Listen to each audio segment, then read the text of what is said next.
شروع اللہ کے نام سے جو بڑا مہربان نہایت رحم والا ہے۔ ہا میم عین سین قاف۔ خدائے غالب و دانا اسی طرح تمہاری طرف مضامین اور براہین بھیجتا ہے جس طرح تم سے پہلے لوگوں کی طرف وہی بھیجتا رہا ہے۔ جو کچھ آسمانوں میں اور جو کچھ زمین میں ہے سب اسی کا ہے، اور وہ عالی رتبہ اور گرام قدر ہے۔ قریب ہے کہ آسمان اوپر سے پھٹ پڑیں اور فرشتے اپنے پروردگار کی تعریف کے ساتھ اس کی تسبیح کرتے رہتے، اور جو لوگ زمین میں ہیں ان کے لیے معافی مانگتے رہتے ہیں۔ سن رکھو کہ خدا بخشنے والا مہربان ہے۔ اور جن لوگوں نے اس کے سوا کارساز بنا رکھے ہیں وہ خدا کو یاد ہیں، اور تم ان پر داروغہ نہیں ہو۔ اور اسی طرح تمہارے پاس قرآن عربی بھیجا ہے تاکہ تم بڑے گاؤں یعنی مکے کے رہنے والوں کو اور جو لوگ اس کے ارد گرد رہتے ہیں ان کو رستہ دکھاؤ، اور انہیں قیامت کے دن کا بھی جس میں کچھ شک نہیں خوف دلاؤ۔ اس روز ایک فریق بہشت میں ہوگا اور ایک فریق دوزخ میں، اور اگر خدا چاہتا تو ان کو ایک ہی جماعت کر دیتا، لیکن وہ جس کو چاہتا ہے اپنی رحمت میں داخل کر لیتا ہے، اور ظالموں کا نہ کوئی یار ہے اور نہ مددگار۔ کیا انہوں نے اس کے سوا کارساز بنائے ہیں؟ کارساز تو خدا ہی ہے، اور وہی مردوں کو زندہ کرے گا، اور وہ ہر چیز پر قدرت رکھتا ہے۔ اور تم جس بات میں اختلاف کرتے ہو اس کا فیصلہ خدا کی طرف سے ہوگا۔ یہی خدا میرا پروردگار ہے، میں اسی پر بھروسہ رکھتا ہوں اور اسی کی طرف رجوع کرتا ہوں۔ آسمانوں اور زمین کا پیدا کرنے والا وہی ہے۔ اسی نے تمہارے لیے تمہاری ہی جنس کے جوڑے بنائے اور چار پایوں کی بھی جوڑے بنائے، اور اسی طریق پر تم کو پھیلاتا رہتا ہے۔ اس جیسی کوئی چیز نہیں، اور وہ سنتا دیکھتا ہے۔ آسمانوں اور زمین کی کنجیاں اسی کے ہاتھ میں ہیں۔ وہ جس کے لیے چاہتا ہے رزق فراخ کر دیتا ہے، اور جس کے لیے چاہتا ہے تنگ کر دیتا ہے۔ بے شک وہ ہر چیز سے واقف ہے۔ اس نے تمہارے لیے دین کا وہی رستہ مقرر کیا جس کے اختیار کرنے کا نوح کو حکم دیا تھا، اور جس کی اے محمد صلی اللہ علیہ وآلہ وسلم ہم نے تمہاری طرف وہی بھیجی ہے، اور جس کا ابراہیم اور موسیٰ اور عیسیٰ کو حکم دیا تھا، وہ یہ کہ دین کو قائم رکھنا اور اس میں پھوٹ نہ ڈالنا۔ جس چیز کی طرف تم مشرکوں کو بلاتے ہو وہ ان کو دشوار گزرتی ہے۔ اللہ جس کو چاہتا ہے اپنی بارگاہ کا برگزیدہ کر لیتا ہے، اور جو اس کی طرف رجوع کرے اسے اپنی طرف رستہ دکھا دیتا ہے۔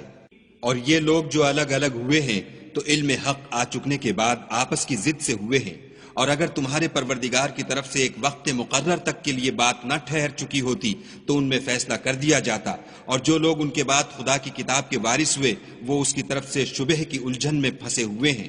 تو اے محمد صلی اللہ علیہ وآلہ وسلم اسی دین کی طرف لوگوں کو بلاتے رہنا، اور جیسا تم کو حکم ہوا ہے اسی پر قائم رہنا، اور ان کی خواہشوں کی پیروی نہ کرنا، اور کہہ دو کہ جو کتاب خدا نے نازل فرمائی ہے میں اس پر ایمان رکھتا ہوں، اور مجھے حکم ہوا ہے کہ تم میں انصاف کروں۔ خدا ہی ہمارا اور تمہارا پروردگار ہے، ہم کو ہمارے اعمال کا بدلہ ملے گا اور تم کو تمہارے اعمال کا۔ ہم میں اور تم میں کچھ بحث و تکرار نہیں، خدا ہم سب کو اکٹھا کرے گا اور اسی کی طرف لوٹ کر جانا ہے۔ اور جو لوگ خدا کے بارے میں بعد اس کے کہ اسے مومنوں نے مان لیا ہو جھگڑتے ہیں، ان کے پروردگار کے نزدیک ان کا جھگڑا لغو ہے، اور ان پر خدا کا غضب اور ان کے لیے سخت عذاب ہے۔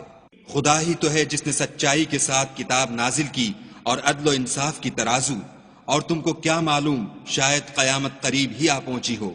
جو لوگ اس پر ایمان نہیں رکھتے وہ اس کے لیے جلدی کر رہے ہیں، اور جو مومن ہیں وہ اس سے ڈرتے ہیں اور جانتے ہیں کہ وہ برحق ہے۔ دیکھو جو لوگ قیامت میں جھگڑتے ہیں وہ پرلے درجے کی گمراہی میں ہیں۔ خدا اپنے بندوں پر مہربان ہے، وہ جس کو چاہتا ہے رزق دیتا ہے، اور وہ زور والا اور زبردست ہے۔ جو شخص آخرت کی کھیتی کا طالب ہو اس کے لیے ہم اس کی کھیتی میں افزائش کریں گے، اور جو دنیا کی کھیتی کا خواستگار ہو اس کو ہم اس میں سے دیں گے، اور اس کا آخرت میں کچھ حصہ نہ ہوگا۔ کیا ان کے وہ شریک ہیں جنہوں نے ان کے لیے ایسا دین مقرر کیا ہے جس کا خدا نے حکم نہیں دیا؟ اور اگر فیصلے کے دن کا وعدہ نہ ہوتا تو ان میں فیصلہ کر دیا جاتا، اور جو ظالم ہیں ان کے لیے درد دینے والا عذاب ہے۔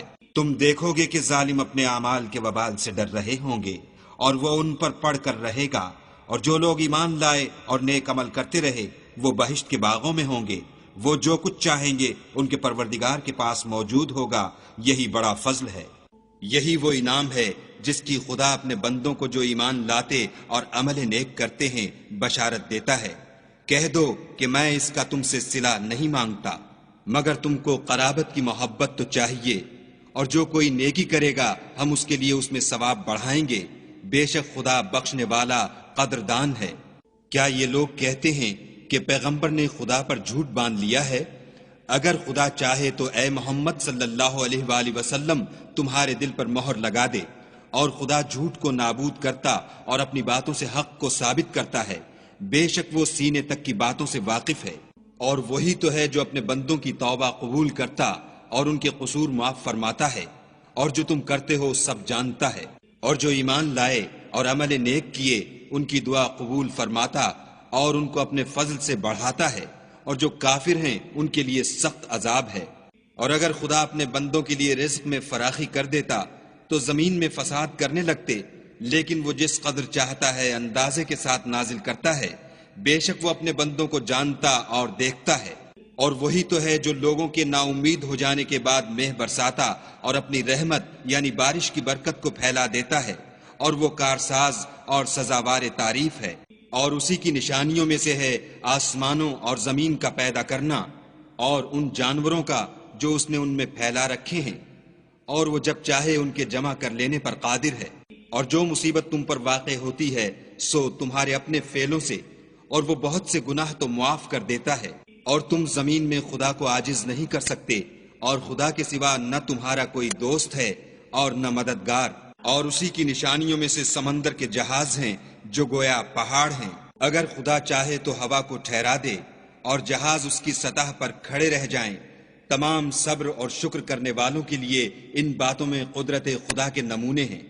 یا ان کے اعمال کے سبب ان کو تباہ کر دے اور بہت سے قصور معاف کر دے، اور انتقام اس لیے لیا جائے کہ جو لوگ ہماری آیتوں میں جھگڑتے ہیں وہ جان لیں کہ ان کے لیے خلاصی نہیں۔ لوگوں، جو مال و متاع تم کو دیا گیا ہے وہ دنیا کی زندگی کا ناپائیدار فائدہ ہے، اور جو کچھ خدا کے ہاں ہے وہ بہتر اور قائم رہنے والا ہے، یعنی ان لوگوں کے لیے جو ایمان لائے اور اپنے پروردگار پر بھروسہ رکھتے ہیں، اور جو بڑے بڑے گناہوں اور بے حیائی کے کاموں سے پرہیز کرتے ہیں، اور جب غصہ آتا ہے تو معاف کر دیتے ہیں، اور جو اپنے پروردگار کا فرمان قبول کرتے ہیں اور نماز پڑھتے ہیں اور اپنے کام آپس کے مشورے سے کرتے ہیں، اور جو مال ہم نے ان کو عطا فرمایا ہے اس میں سے خرچ کرتے ہیں۔ اور برائی کا بدلہ تو اسی طرح کی برائی ہے، مگر جو درگزر کرے اور معاملے کو درست کر دے تو اس کا بدلہ خدا کے ذمے ہے۔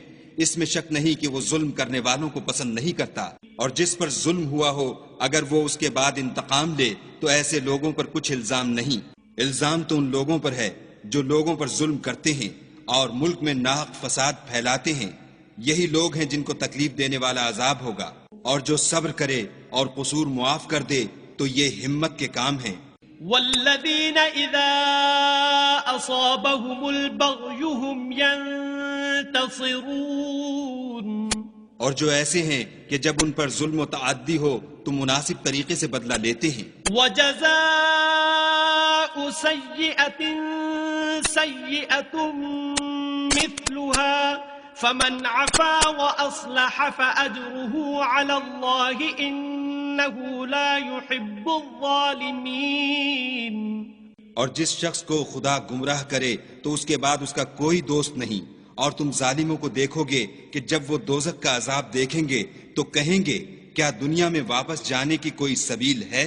اور تم ان کو دیکھو گے کہ دوزخ کے سامنے لائے جائیں گے، ذلت سے عاجزی کرتے ہوئے چھپی اور نیچی نگاہ سے دیکھ رہے ہوں گے، اور مومن لوگ کہیں گے کہ خسارہ اٹھانے والے تو وہ ہیں جنہوں نے قیامت کے دن اپنے آپ کو اور اپنے گھر والوں کو خسارے میں ڈالا۔ دیکھو کہ بے انصاف لوگ ہمیشہ کے دکھ میں پڑے رہیں گے، اور خدا کے سوا ان کے کوئی دوست نہ ہوں گے کہ خدا کے سوا ان کو مدد دے سکیں۔ اور جس کو خدا گمراہ کرے اس کے لیے ہدایت کا کوئی رستہ نہیں۔ ان سے کہہ دو کہ قبل اس کے کہ وہ دن جو ٹلے گا نہیں خدا کی طرف سے موجود ہو، اپنے پروردگار کا حکم قبول کرو۔ اس دن تمہارے لیے نہ کوئی جائے پناہ ہوگی اور نہ تم سے گناہوں کا انکار ہی بن پڑے گا۔ پھر اگر یہ منہ پھیر لیں تو ہم نے تم کو ان پر نگہبان بنا کر نہیں بھیجا، تمہارا کام تو صرف احکام کا پہنچا دینا ہے۔ اور جب ہم انسان کو اپنی رحمت کا مزہ چکھاتے ہیں تو اس سے خوش ہو جاتا ہے، اور اگر ان کو انہی کے اعمال کے سبب کوئی سختی پہنچتی ہے تو سب احسانوں کو بھول جاتا ہے۔ بے شک انسان بڑا ناشکرا ہے۔ تمام بادشاہت خدا ہی کی ہے، آسمانوں کی بھی اور زمین کی بھی۔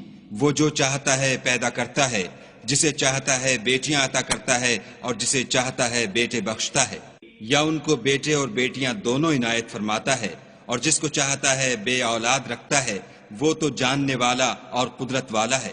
اور کسی آدمی کے لیے ممکن نہیں کہ خدا اس سے بات کرے مگر الہام کے ذریعے سے یا پردے کے پیچھے سے، یا کوئی فرشتہ بھیج دے تو وہ خدا کے حکم سے جو خدا چاہے القا کرے، بے شک وہ عالی رتبہ اور حکمت والا ہے۔ اور اسی طرح ہم نے اپنے حکم سے تمہاری طرف روح القدس کے ذریعے سے قرآن بھیجا ہے۔ تم نہ تو کتاب کو جانتے تھے اور نہ ایمان کو، لیکن ہم نے اس کو نور بنایا ہے کہ اس سے ہم اپنے بندوں میں سے جس کو چاہتے ہیں ہدایت کرتے ہیں، اور بے شک اے محمد صلی اللہ علیہ وآلہ وسلم تم سیدھا رستہ دکھاتے ہو، یعنی خدا کا رستہ جو آسمانوں اور زمین کی سب چیزوں کا مالک ہے۔ دیکھو سب کام خدا کی طرف رجوع ہوں گے اور وہی ان میں فیصلہ کرے گا۔